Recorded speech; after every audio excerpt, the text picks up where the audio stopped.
नमस्ते everyone, I hope सबैजना सन्चै हुनुहुन्छ होला। आज फेरि पनि हामी बिबिएस फर्स्ट इयर अन्तर्गत अकाउन्ट सब्जेक्टको सिलेबसमा आधारित रहेर फाइनल इक्जाममा कुन च्याप्टरबाट कति मार्क्सको सोध्छ, कुन च्याप्टर बढी इम्पोर्टेन्ट छन् त लगायत अन्य कुराहरूसँग सम्बन्धित रहेर संक्षिप्तमा चर्चा गर्न गइरहेका छौँ। ढिलो नगरी आजको यो भिडियो सुरु गरौँ। सुरु गर्नुभन्दा पहिले यदि च्यानलमा नयाँ हुनुहुन्छ भने च्यानललाई सब्सक्राइब र भिडियोलाई एक लाइक गरी तपाईँहरूका अन्य साथीहरूलाई पनि सेयर गर्न भने नछुटाउनुहोला। आउनुहोस् अब यो अकाउन्ट सब्जेक्टको एक च्याप्टरको डिटेल्ली भन्नेछौँ। साँच्चै एउटा कुरा नि, यदि तपाईँहरूले योभन्दा अगाडि गरिसकेका जस्तै 2080-81मा थुप्रै न्युमेरिकल पोर्सनहरू गरिसकेका छौँ, जुन तपाईँहरूले हेर्नु भएको छैन भने अकाउन्टको प्लेलिस्टमा गएर अथवा तल डिस्क्रिप्सनमा लिङ्क राखिदिएको छु, मजाले हेर्नुहोला। अब यो अकाउन्ट सब्जेक्टमा टोटल च्याप्टरको कुरा गर्दाखेरि 15वटा च्याप्टर रहेका छन्, जसमध्ये पहिलो च्याप्टर रहेको छ basic understanding of financing accounting भन्ने, जसलाई नेपालीमा के भनिन्छ त वित्तीय लेखाविधिका आधारभूत बुझाइ भनेर भनिन्छ। यो टोटल्ली थ्योरी च्याप्टर हो। यसबाट तपाईँहरूलाई 15+2 गरी 17 मार्क्सको थ्योरी सोध्छ। त्यसै गरी 2 chapter conceptual framework of accounting भन्ने रहेको छ, जसलाई नेपालीमा के भनिन्छ भनेपछि लेखाविधिका अवधारणागत संरचना भनेर बुझिन्छ।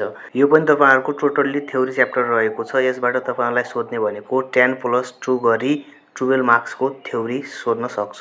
त्यसपछि रहेको छ च्याप्टर 3 अकाउन्टिङ प्रोसेस भन्ने, जसलाई नेपालीमा लेखाविधि प्रक्रिया भनिन्छ। यसबाट तपाईँहरूलाई सोध्ने भनेको journal, ledger, triple column cashbook, trial balance गरी 15 मार्क्सको न्युमेरिकल सोध्छ। यो क्वेसन फिक्स भन्दा नि फरक पर्दैन, 99% सोध्छ यो चाहिँ। त्यसपछि अकाउन्टिङ इक्वेसन र सब्सिडारी बुकबाट 2 मार्क्सको न्युमेरिकल यहाँदेखि पनि सोध्छ है। यो च्याप्टर भनेको तपाईँहरूको लागि एकदमै महत्त्वपूर्ण छ। यो च्याप्टर पछिल्लो सालहरूमा कहिले नछुटाएर यहाँदेखि सोधिरहेको छ। यो च्याप्टरलाई चाहिँ मेन फोकस गरेर मजाले प्र्याक्टिस गर्नुपर्ने हुन्छ। त्यसै गरी च्याप्टर 4 रहेको छ एक्रुअल बेसिस अफ अकाउन्टिङ भन्ने, जसलाई नेपालीमा के भनिन्छ त उपार्जनमा आधारित लेखाविधि भनेर भनिन्छ। यो च्याप्टरबाट तपाईँहरूलाई सोध्ने भनेको 2 मार्क्सको न्युमेरिकल हो। त्यति इम्पोर्टेन्ट चाहिँ छैन, 2 मार्क्सको न्युमेरिकल चाहिँ सोध्न सक्छ, जसमा सोध्ने भनेको तपाईँहरूलाई ओपनिङ इन्ट्रिज र क्लोजिङ इन्ट्रिज सोध्न सक्छ है त।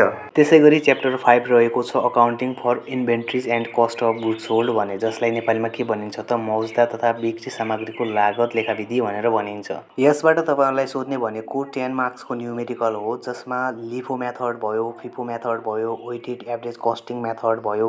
यहाँदेखि तपाईँहरूलाई 10 मार्क्सको न्युमेरिकल सोध्छ। यो पनि तपाईँहरूको हरेक वर्ष सोधिराख्ने महत्त्वपूर्ण च्याप्टर रहेको छ। त्यसै गरी chapter 6 accounting for cash and internal control भन्ने रहेको छ। यसलाई नेपालीमा नगद तथा आन्तरिक नियन्त्रण लेखाविधि भनिन्छ। यस च्याप्टरबाट तपाईँहरूलाई सोध्ने भनेको थ्योरी प्लस न्युमेरिकल हो। 5 मार्क्सको थ्योरी, 5 मार्क्सको ब्याङ्क रिकन्सिलिएसन स्टेटमेन्ट भन्ने न्युमेरिकल सोधिराख्ने क्वेसन हो। यहाँबाट तपाईँहरूलाई हरेक वर्ष नछुटाएर सोधिराख्ने भनेको ब्याङ्क रिकन्सिलिएसन स्टेटमेन्ट हो। यो च्याप्टरबाट तपाईँहरूलाई फाइनल इक्जाममा 90% सोध्छ। त्यसकारण तपाईँहरूले यो च्याप्टर मजाले पढेर र प्र्याक्टिस गरेर जानुहोला। त्यसपछि रहेको छ च्याप्टर 7 अकाउन्टिङ फर रिसिभेबल भन्ने। यहाँदेखि तपाईँहरूलाई 2 मार्क्सको थ्योरी र 2 मार्क्सको न्युमेरिकल गरी 4 मार्क्ससम्म यो च्याप्टरबाट तपाईँहरूलाई सोध्न सक्छ। त्यसै गरी च्याप्टर 8 रहेको छ accounting for current liability and contingency भन्ने, जसलाई नेपालीमा के भनिन्छ त चालु दायित्वहरू तथा संयोगिक लेखाविधि भनेर भनिन्छ। यहाँदेखि तपाईँहरूलाई सोध्ने भनेको 2 मार्क्सको थ्योरी र 2 मार्क्सको न्युमेरिकल गरी यहाँदेखि पनि तपाईँहरूलाई 4 मार्क्ससम्म सोध्न सक्छ। त्यसै गरी च्याप्टर 9 रहेको छ accounting for long life asset भन्ने। यसबाट तपाईँहरूलाई थ्योरी भनेको 5 मार्क्स प्लस न्युमेरिकल भनेको 5 मार्क्स गरी 10 मार्क्सको यो च्याप्टरबाट तपाईँहरूलाई सोध्न सक्छ। यो च्याप्टर पनि फाइनल इक्जामको दृष्टिकोणले एकदमै महत्त्वपूर्ण छ। यो च्याप्टरबाट सोध्ने भनेको तपाईँहरूलाई डिप्रिसिएसनको न्युमेरिकल सोध्छ। यो डिप्रिसिएसनको न्युमेरिकलमा सोध्ने भनेको straight line method, diminishing method, singing fund method, unit of activity method भित्रैबाट तपाईँहरूलाई सोध्छ। तपाईँहरूले यसलाई पनि मजाले प्र्याक्टिस गरेर जानुहोला। त्यसै गरी च्याप्टर 10 मा लङ टर्म लायबिलिटी भन्ने छ। यसबाट तपाईँहरूलाई एउटा 2 मार्क्सको थ्योरी र एउटा 10 मार्क्सको थ्योरी गरी 12 मार्क्सको थ्योरी सोध्न सक्छ। यसमा चाहिँ थ्योरी इम्पोर्टेन्ट छ र न्युमेरिकल पनि सोध्न सक्छ 2 मार्क्समा मात्र है त। थ्योरी भनेको बढी महत्त्वपूर्ण छ यसमा। त्यसैगरी chapter 11 accounting for share holder equity भन्ने छ। यसमा तपाईहरुलाई 2 मार्क्सको थ्योरी र 2 मार्क्सको न्युमेरिकल सोध्न सक्छ। त्यसैगरी च्याप्टर 12 बेसिक फाइनान्शियल स्टेटमेन्ट भन्ने रहेको छ। यसमा तपाईहरुलाई एउटा भनेको मल्टी स्टेप इन्कम स्टेटमेन्ट सोध्न सक्छ अथवा एनएफआरएस भन्ने सोध्न सक्छ। एउटा चाहिँ सोध्छ जुन तपाईहरुको 10 मार्क्सको न्युमेरिकल हुनेछ। यो युनिटबाट क्वेशन नसोध्न पनि सक्छ अथवा यसको ठाउँमा अर्को च्याप्टरबाट क्वेशन सोध्न पनि सक्छ अथवा यही च्याप्टरबाट पनि सोध्न सक्छ। तर मैले यो क्वेशनलाई फिक्स हो भन्दैन र फिक्स छैन पनि, किनभनेपछि यसको ठाउँमा अर्को पनि सोध्न सक्ने चान्स बढी हुन्छ। त्यसकारण म के भन्छु भन्दाखेरि तपाईहरुले योलाई पनि मज्जाले प्र्याक्टिस चाहिँ गरेर जानु होला। यो पनि आउन सक्छ, यसको ठाउँमा अर्को पनि आउन सक्छ है त। त्यसपछि रहेको छ च्याप्टर 13 क्याश फ्लो स्टेटमेन्ट। सबैभन्दा इम्पोर्टेन्ट र महत्त्वपूर्ण च्याप्टर हो यो। यो च्याप्टरलाई मज्जाले तपाईहरुले फोकस गरेर प्र्याक्टिस गरेर जानु होला। यो च्याप्टरबाट कन्फर्म तपाईहरुलाई फाइनल एक्जाममा 15 मार्क्सको न्युमेरिकल सोध्छ।